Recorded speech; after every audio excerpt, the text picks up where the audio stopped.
Hello, welcome to National Rankers. मैं हूं आभा गुप्ता सेरीवाल और हम पढ़ रहे हैं क्लास 12 का अकाउंट, जिसमें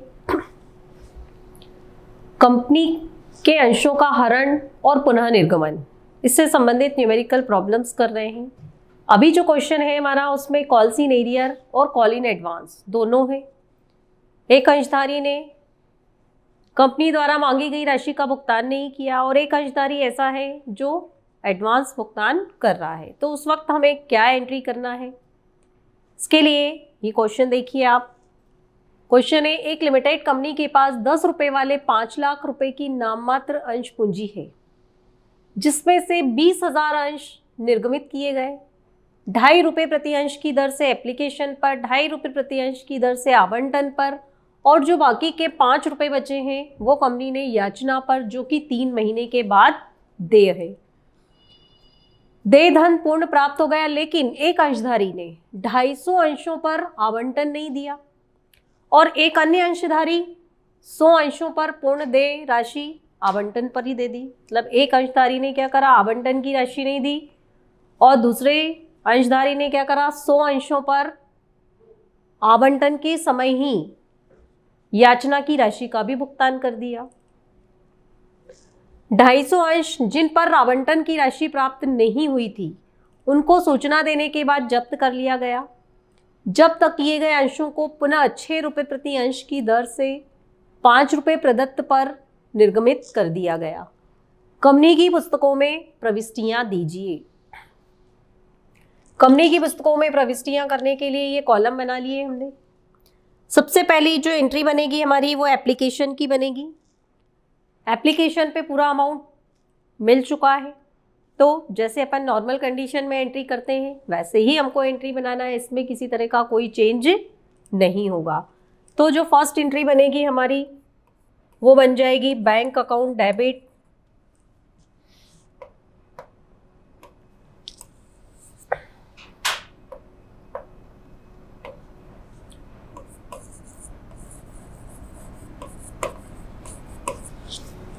to share application account.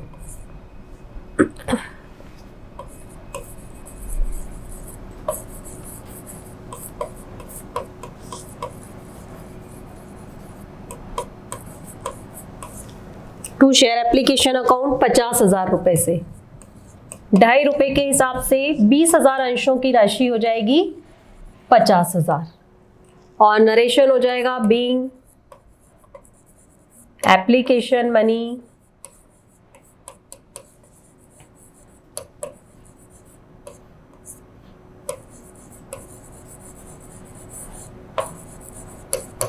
Received.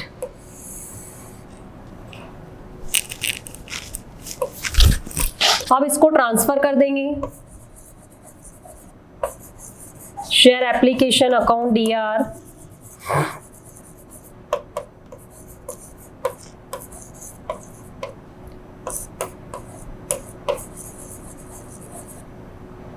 To share capital account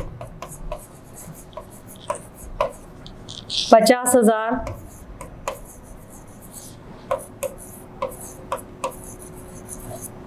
narration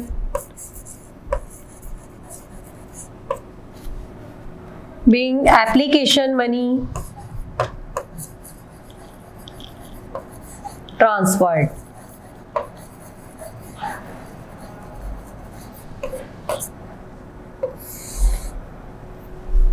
ये एंट्री हो गई एप्लीकेशन की। अब हम अलॉटमेंट की करेंगे। पहले ड्यू करेगी कंपनी इसको। Share allotment account debit.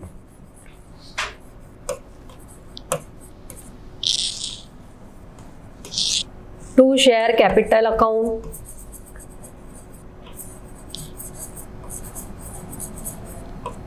इस पे भी कंपनी ने 2 रुपये 50 पैसे एक अंश पर मांगे हैं, तो 20,000 अंशों पर हो गए 50,000।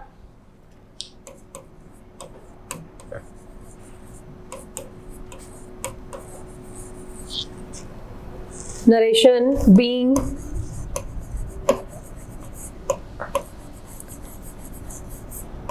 allotment money due।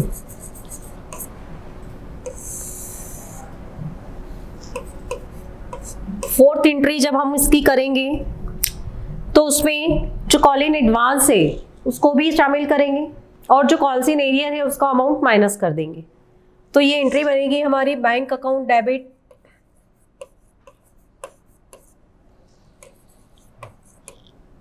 To share allotment account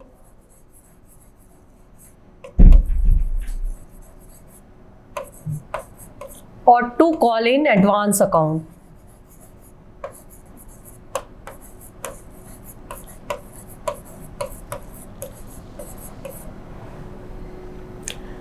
अब इसका अमाउंट देखिए आप, टोटल जो अमाउंट है वो कंपनी को मिलना चाहिए 50,000, ठीक है।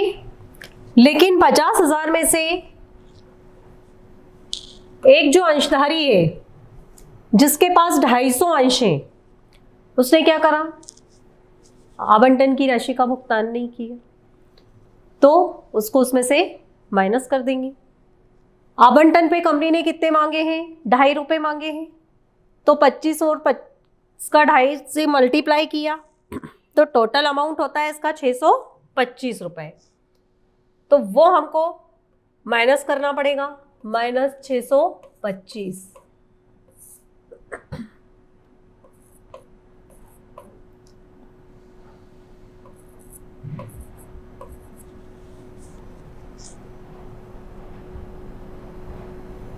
कितना अमाउंट आया, 49,375, मतलब 49,375 रुपए टोटल कंपनी को क्या हुए, अलॉटमेंट के मिले। उसके बाद एक जो अंशधारी है उसने क्या किया, आवंटन पर ही प्रथम याचना की राशि भी दे दी 5 रुपये, एक अंश पर 5 रुपये के हिसाब से टोटल 500 रुपये प्राप्त हो गए कंपनी को इसके। तो ये हो गए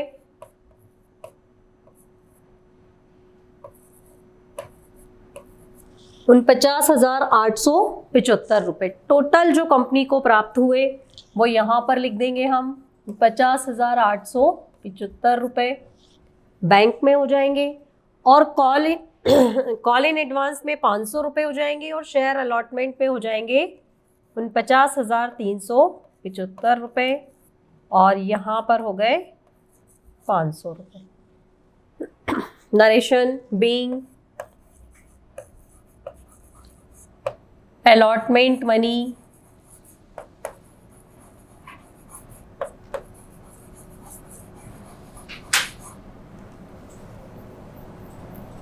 received and call in advance।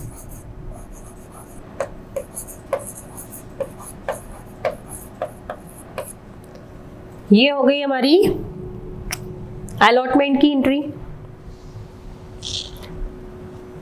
अब हमको करना है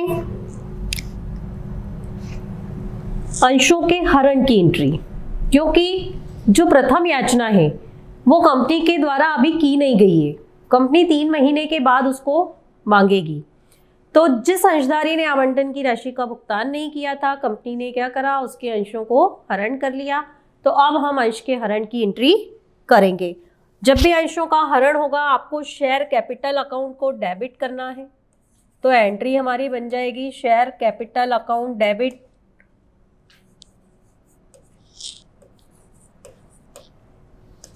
अब कैपिटल अकाउंट डेबिट करने के बाद देखेंगे कि उसने कौन सी राशि का भुगतान नहीं किया। उस अंशधारी ने क्या करा था, आवंटन की राशि का भुगतान नहीं किया था, तो अलॉटमेंट को क्रेडिट कर देंगे to share allotment account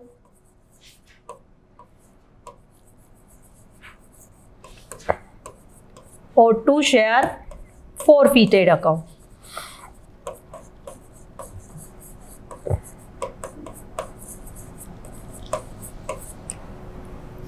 total 250 अंश थे उसके, और आवंटन के बाद ही कंपनी ने अंशों का हरण कर लिया। तो हम ये देखेंगे कि आवंटन तक कंपनी ने मांगे कितने रुपए थे। आवंटन तक कंपनी ने 5 रुपए मांगे हैं, 2.5 रुपए आवेदन पर और 2.5 रुपए आवंटन पर, कुल मिला के 5। एक अंश पर 5 रुपए मांगे हैं, तो 250 अंशों पर कितनी अमाउंट हो जाएगी? दोनों का मल्टीप्लाई कर देंगे हम, 1250 रुपए। मतलब शेयर कैपिटल कितनी हो जाएगी? 1250। 1250 में से अभी हमने जस्ट पिछले एंट्री में निकाले थे 625 रुपए अलॉटमेंट के, वो हम यहां लिख देंगे कि अलॉटमेंट पे संस्थारी ने 625 नहीं दिए।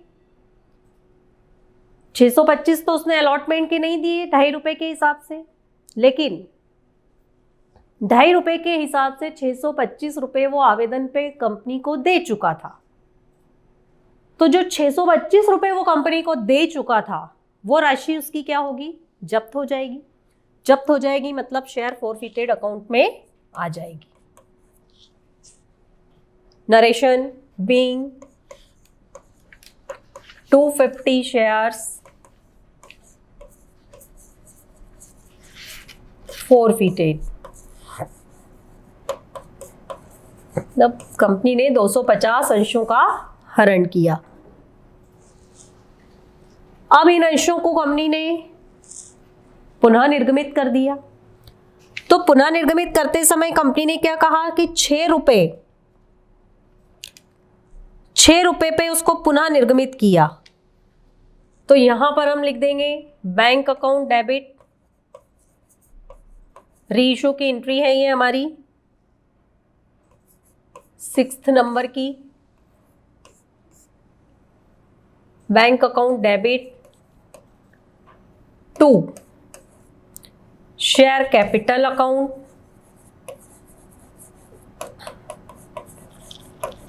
और to security premium reserve account.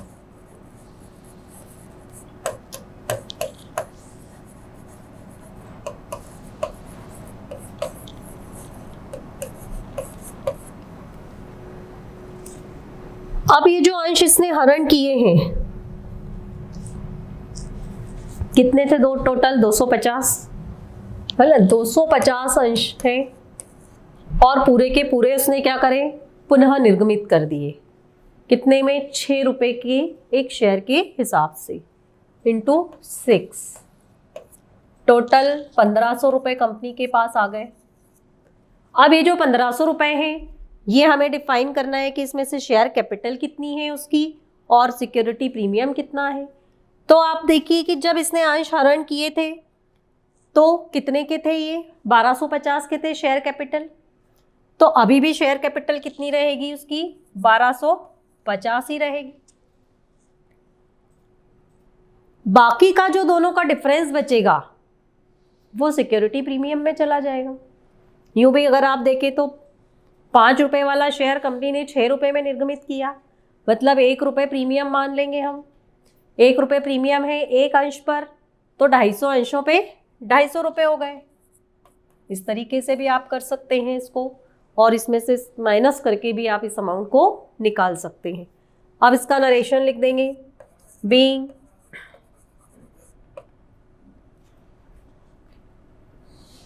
$250 shares reissue at premium.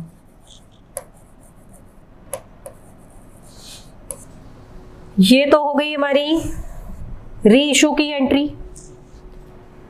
Company ने अंशों को फोरफिट भी कर लिया और रीइश्यू भी कर दिया। अब हमें एक लास्ट एंट्री करना है, कौन सी? फोरफीचर अकाउंट की अमाउंट को कैपिटल रिजर्व अकाउंट में ट्रांसफर करने की। तो उसकी एंट्री बनेगी हमारी लास्ट 7 नंबर की, share forfeited account debit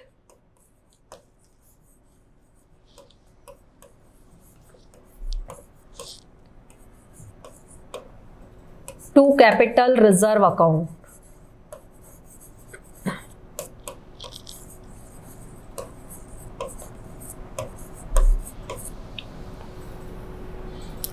narration being balance of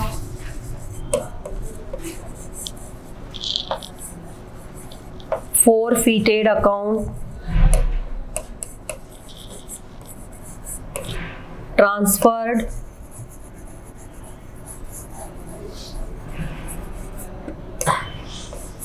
to capital reserve account. अब इसका अमाउंट देखना है कि हमें इसमें कौन सा अमाउंट लिखना है। इसके लिए हम हमारी पिछली एंट्री में चलते हैं, जो फोर फीचर वाली एंट्री थी हमारी। फोर फीचर वाली एंट्री में हमने 625 रुपए से फोर फीचर को क्रेडिट किया है। जो रीइशू वाली एंट्री, उसमें कहीं पर भी फोर फीचर हमने न तो डेबिट में लिखा है और ना क्रेडिट में लिखा है। तो अब ऐसी कंडीशन में क्या होगा, ये जो 625 रुपए हैं पूरे, ये ऐसे के ऐसे ही कैपिटल रिजर्व में चले जाएंगे। ये अमाउंट हम यहां लिख देंगे 625 रुपए।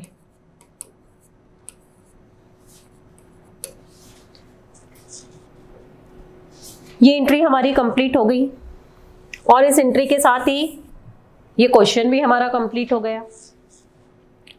तो जब कॉल इन एडवांस और कॉल इन एरियर दोनों का क्वेश्चन आ जाए, आपको दोनों एक ही क्वेश्चन में आपको सॉल्व करना पड़े, तो किस तरीके से करेंगे ये आपने देखा। कॉल इन एडवांस की एंट्री हमने कर दी और जिस अंशधारी ने भुगतान नहीं किया था उसके अंशों को हरण कर लिया कंपनी ने, और हरण करने के बाद उसको प्रीमियम पर पुनः निर्गमित भी कर दिया। तो इन सब से संबंधित जर्नल एंट्री हमने इसमें की है। Thank you.